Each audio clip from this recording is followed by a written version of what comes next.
Well, thank you, Ms. Edelberg, for those very inspiring words. Especially, change does not take decades, and change need not be incremental. I think our next speaker will certainly echo those sentiments, as he is one of the leaders of the Cleveland Metropolitan School District's transformation plan. Eric Gordon's the Chief Academic Officer of the Cleveland Metropolitan School District. A native of Toledo, he completed both his bachelor's in science degree in secondary mathematics education and his master's in education at Bowling Green State University. He began his career teaching in New Orleans public schools before moving back to his hometown of Toledo and teaching in the Toledo public schools. While at Toledo, he was promoted to the role of assistant principal and then principal, making him at the time one of the youngest principals in the state of Ohio. He served as founding principal for the rapidly growing Olentangy Local School District Second High School.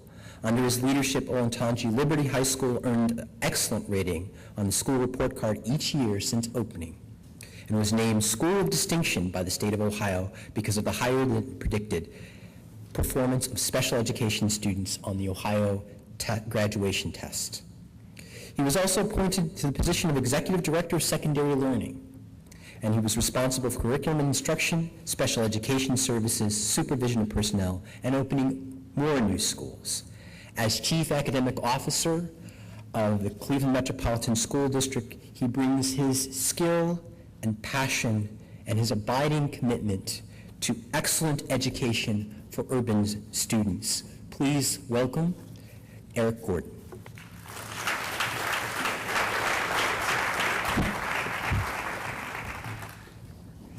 Thank you and good afternoon. As I reflected, as I got to listen to Jacqueline speak about her school, I kept reflecting on, is this a chicken or an egg story? And the answer is, of course, yes.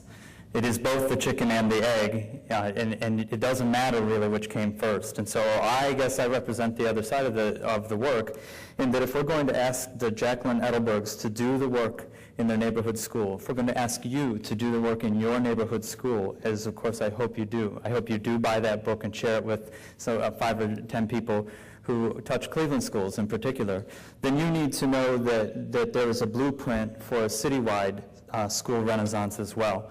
And so I guess if I could steal some remarks from my esteemed colleague, it would be how to walk to schools in every neighborhood.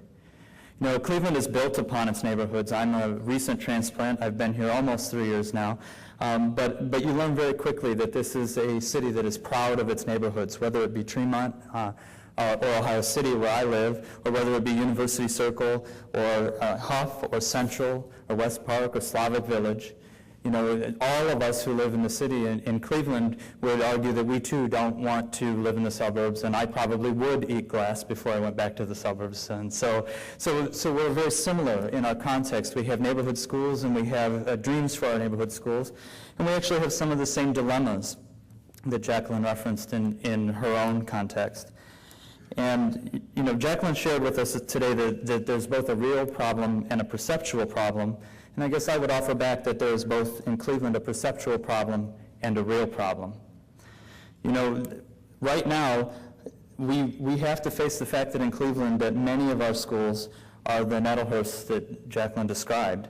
They're not places where anyone who has other options chooses to bring their kids.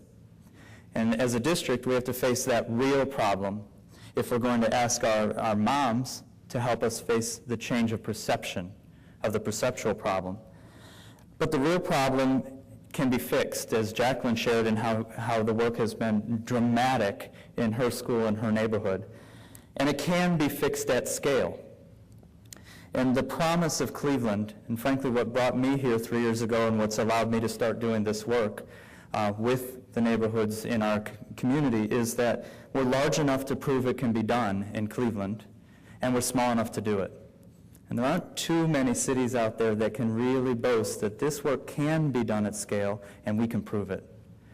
And so as I was reflecting, and you heard Jacqueline say that change does not take decades, I would argue that not only does it not, it cannot take decades. We cannot afford to continue the slow, incremental pace of reform. And because of that, Dr. Sanders and the leadership team that he's put together, of which I'm proud to be one member, have announced an academic transformation that we hope really addresses both the real problem that we face in our schools and also the perceptual problem that there are leaders laying out a blueprint that allows each of our schools to become that neighborhood place where we want to walk our children to school. Our academic transformation plan has really been billed as the most comprehensive and ambitious plan in the history of the district. And I would argue that is a claim that we shouldn't make easily, because Cleveland has a long history of some dramatic change. Cleveland is one of the dubious hallmarks of desegregation, and how desegregation can actually work poorly at times and not serve communities well. And that, I would argue, is an equally ambitious intervention in a school system. But as we look across the nation at the transformation plans that have been proposed, because they've become, frankly, quite popular, there aren't others that we can identify that have gone into the comprehensive depth that we have embarked upon in Cleveland. No school in our system is left unexamined and untouched. And no person, no job, no central office or downtown service center is exempt from the dramatic change that our community deserves if we're truly going to ask people to make the choices of attending a Cleveland Metropolitan School District. And as we've looked across the country, we've seen lots of people, for lack of a better expression, tinkering around the edges. They have some great reforms. They have some pockets of excellence. They've done some nice things, particularly in K-8 schools or in primary schools, have struggled a little bit more with high schools. There are the New Yorks, the grand experiments where you just kind of shake up the snow globe and watch where things settle. And in New York, that with 1 million children, that may be the better strategy. But in Cleveland, there's a plan in place now, moving forward, that truly is a plan for every single child in every single school. It focuses on creating neighborhood schools that families will want to choose. And so at the high school level, we know that there are decades of experience in urban communities, that large comprehensive high schools, like many of you may have gone to, and certainly like I went to as a student and also led as a principal, that those large comprehensive high schools that were intended to have a little bit of something for everyone, and you just kind of shopping malled your selections, have largely failed our urban communities. And that what we know we have to do is get back to the neighborhood.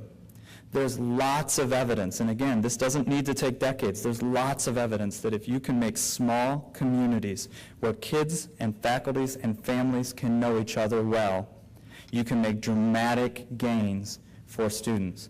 And so one of the strategies that we're working on in Cleveland is taking our large comprehensive high schools, some of which have had persistently low graduation rates, 35%, 40% of students graduating, unacceptable levels. And not because people aren't working extremely hard, they are. And not because our families aren't sending the very best, smartest child they have to school. They are. The smart ones aren't sitting home. And so it's because we have to do our business differently, and we're working hard to break those into smaller communities, autonomous communities of 400, 500 students, where families and students and faculty can know each other well. The neighborhood school concept. In our K-8 schools, several years ago, Cleveland made the transition away from middle schools into K-8 schools, as did many urban districts. And we know from the literature that no structure is the right structure, but we also know that this allows families to build a community and stay close to home. And so we're investing further in our traditional school communities and our K-8 communities. But within that, in Cleveland, if you live in a Cleveland neighborhood, you can probably stand on a corner and see 2 Cleveland Metropolitan School Districts from that corner. You can look up the street and see one building, and probably look down the street and see another.